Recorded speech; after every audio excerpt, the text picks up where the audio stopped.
Hello friends, today we will continue our static GK series part 2. In this we will cover about biosphere reserves in India. Let's have some introduction about it. So the program of biosphere was initiated by UNESCO in 1971. So first of all we should understand what is biosphere reserve. These are basically notified area which covers a larger area of land and that may further cover multiple national parks, sanctuaries and reserves, as well as areas which are meant for conservation of biodiversity of a specified area. All plants and animals are preserved in their natural habitat, and these reserves also provide facility for education and awareness, that we say in situ conservation. Now, one point to be noted here is that it is not specified by any parliamentary law as such, but developed from or derived from UNESCO Man and Biosphere Program 1972.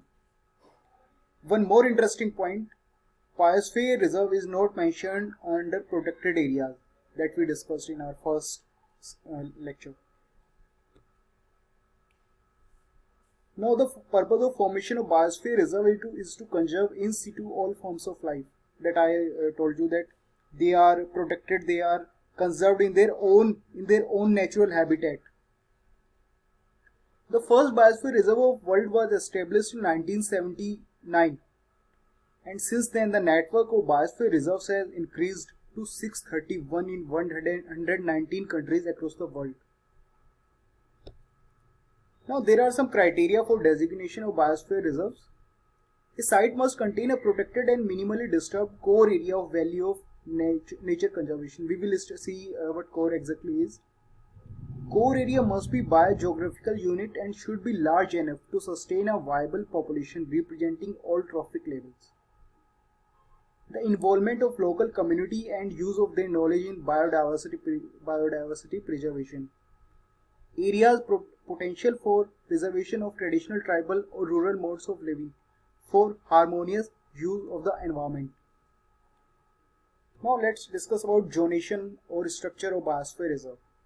So it is basically divided into three parts: core areas, buffer zone and transition zone. Core area is the is in the center, and outer zone is known as transition zone. In between core area and transition zone lies buffer zone.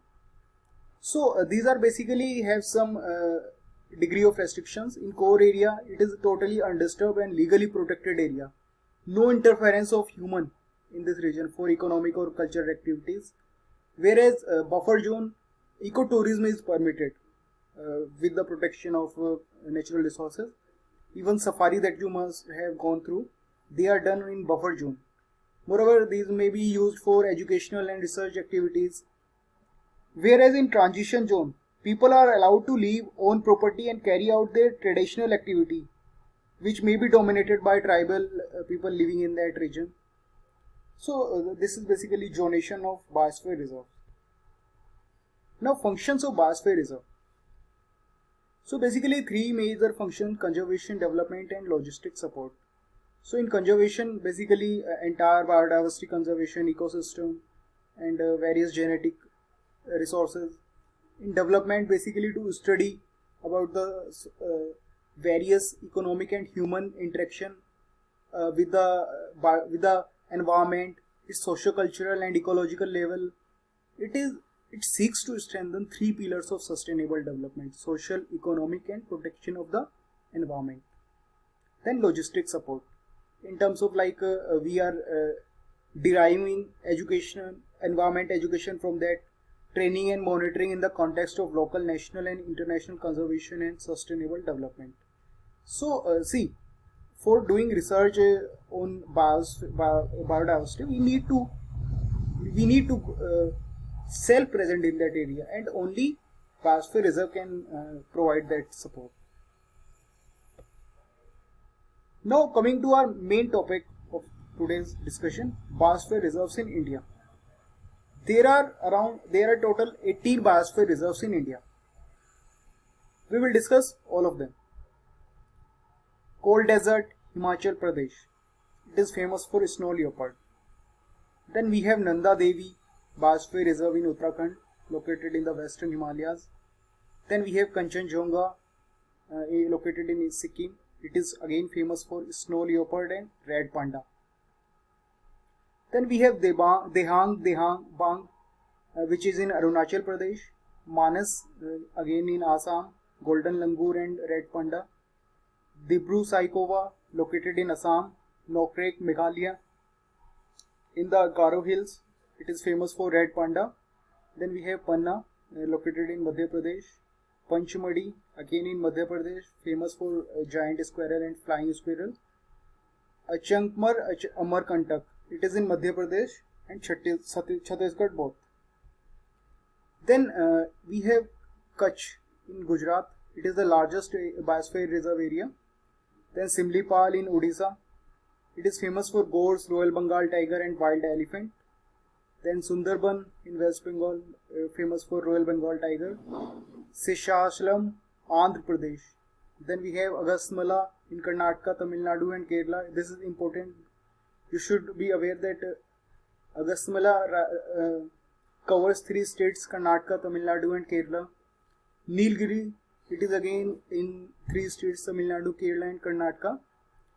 And this is very important for your examination. It is the first one to be included in Biosphere Reserve category.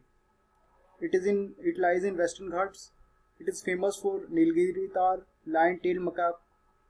Then we have Gulf of Mannar in Tamil Nadu, famous for sea cow or dugong, which is basically a sea mammal. Then we have Great Nicobar, located in Andaman and Nicobar Island. It is very famous for saltwater crocodiles. Then we have certain biosphere reserves which are recognized under World Network. So in this we have Nilgiri Biosphere Reserve, which was the first one to be included in this category in 2000. Then Sundarban in 2001, Gulf of Mannar in 2001, Nanda Devi in 2004, Nokrek in 2009, Simlipal Odisha in 2009, Panchmadi Madhya Pradesh in 2009, Achankar Amarkantak in 2012, Great Nicobar in 2013, Agastya Malai in 2016, and the most recent one added in this category is Kanchenjunga, which is added under Man and Biosphere Reserve Program MEB in 2018. So this is very important. So that's all about Biosphere Reserve. This is sufficient for any examination which require knowledge of the static GK, and we will continue this series of static GK. In the next lecture probably we will cover about river system and entire Indus river system, Himalayan river system of India. So for the time, take care, thank you and all the best.